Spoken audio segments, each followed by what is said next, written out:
नमस्कार, मैं हूं ऋषि भारद्वाज और आप देख रहे हैं लोकतंत्र चेतना न्यूज चैनल। आइए शुरुआत करते हैं आज की कुछ खास खबरों के साथ। पलवल में कांग्रेस के राष्ट्रीय महासचिव व राज्यसभा सांसद रणदीप सिंह सुरजेवाला ने कहा कि 3 राज्यों में भाजपा को बहुमत मिला है। हम स्वीकारते हैं एक राज्य में कांग्रेस को भी बहुमत मिला है। बहुमत के चलते अब उनका अहंकार सिर चढ़कर बोल रहा है, जिसके चलते भाजपा विपक्ष मुक्त संसद चाहती है, जिसका उन्होंने 143 सांसदों को संसद से निष्कासित करके साबित कर दिया है कि मोदी सरकार ने लोकतंत्र का चीरहरण कर दिया है, जिसकी सजा देश की जनता उन्हें देगी।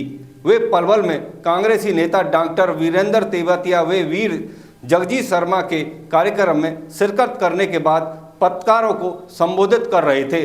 रणदीप सुरजेवाला का पलवल आगमन पर जोरदार स्वागत किया गया।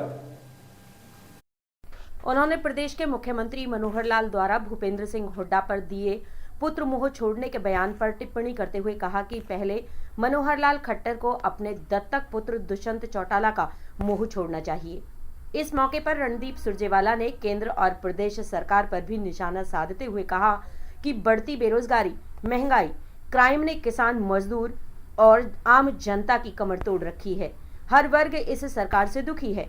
राज्यसभा सांसद और कांग्रेस के वरिष्ठ नेता रणदीप सिंह सुरजेवाला ने कहा कि आज भाजपा ने प्रदेश को गर्त में धकेल दिया है। उन्होंने कहा कि मोदी सरकार ने लोकतंत्र पर हमला बोल रखा है।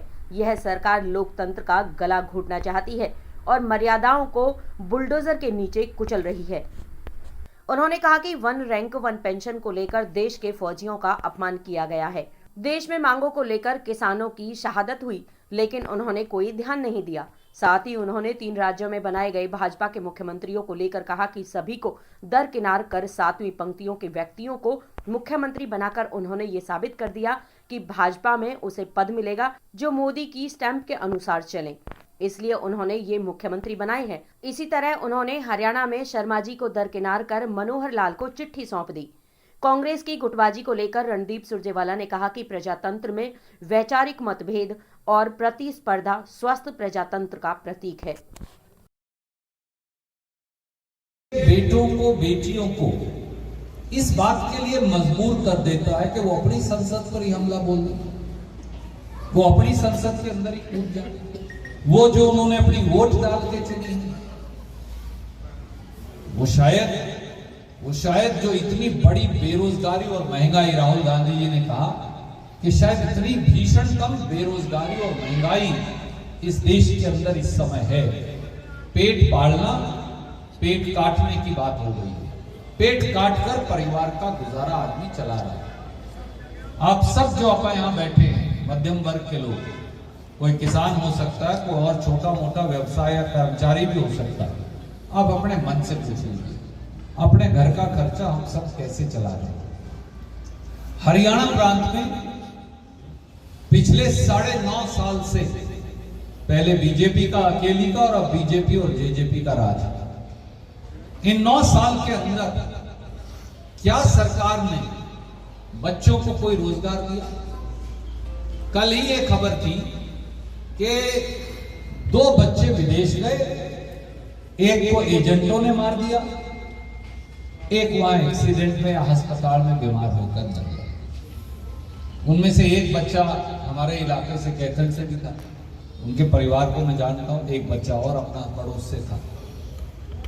जिस प्रांत के अंदर सरकार ये कहे कि तुमको पलवल में रोजगार नहीं दे सकते, फरीदाबाद में नहीं दे सकते, गुड़गांव, भिवानी, महेंद्रगढ़ में नहीं दे सकते, सिरसा, फतेहाबाद में, जींद, कैथल में, कुरुक्षेत्र, करनाल, अंबाड़ा, यमुनानगर, पानीपत में नहीं दे सकते, इजराइल में नौकरी देंगे।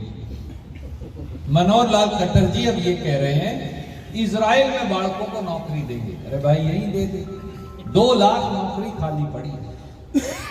47 बार पेपर बिक चुके, लीक हो चुके। आपके घर में भी बच्चे, लड़के लड़कियां दोनों, जो नौकरियों की आस में, लाखों रुपया लेके हमने पढ़ाए, खर्च करे बच्चों के ऊपर। हजारों रुपया इनकी पेपर की तैयारी में खर्च होते हैं। कोई अगर हम नहीं जागेंगे, हम तो राजनीतिक पार्टी से हैं, हम अपनी लड़ाई लड़ेंगे, ये हमारा कर्तव्य है। पर अगर हरियाणा के लोग जागेंगे नहीं तो हरियाणा के वो दिन दूर नहीं जब हरियाणा और देश इन दोनों में से वोट का राज खत्म हो जाए। आप ना कोई जिला परिषद का मेंबर होगा सबीर जैसा, ना कोई विधायक होगा, ना सांसद होगा। इस समय आज जो देश के हालात हैं उनमें देश के संविधान पर हमला बोला जा रहा है देश की सरकार के द्वारा। पहली बार 75 साल में एक ऐसी सरकार आई जिसने हिंदुस्तान के लोगों पर आक्रमण बोल रखा है। आप कहेंगे भाई हमारे ऊपर तो कोई हमला बोला नहीं, किसानों पर, दुकानदारों पर, गरीबों पर, अनुसूचित जाति पर, पिछड़े वर्गों पर। अगर आपसे बोलने का अधिकार, वोट का अधिकार, एमएलए, सरपंच, जिला परिषद, पंचायत समिति चुनने का अधिकार, अपनी बात कहने का अधिकार जो आज की सरकार छीनना चाहती है वो छीन लिया तो फिर कुछ नहीं बचेगा। प्रजातंत्र अगर खत्म हो गया तो ना कोई किसान की बात सुनेगा, ना दुकानदार की सुनेगा, ना किसी गरीब की सुनेगा, ना किसी और बिरादरी की सुनेगा। और आज प्रजातंत्र पर हमला बोला जा रहा है।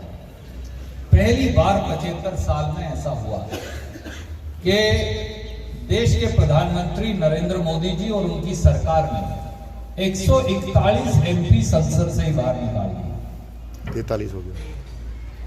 हम कुछ नहीं कह रहे थे, हम सिर्फ ये कह रहे थे कि सरकार को जवाब देना चाहिए किन हालात में जो उन बच्चों ने किया, चाहे उन्होंने वो रंग वाला पटाखे चलाए, अगर वो कोई जहरीली गैस होती तो सब लोग मर सकते।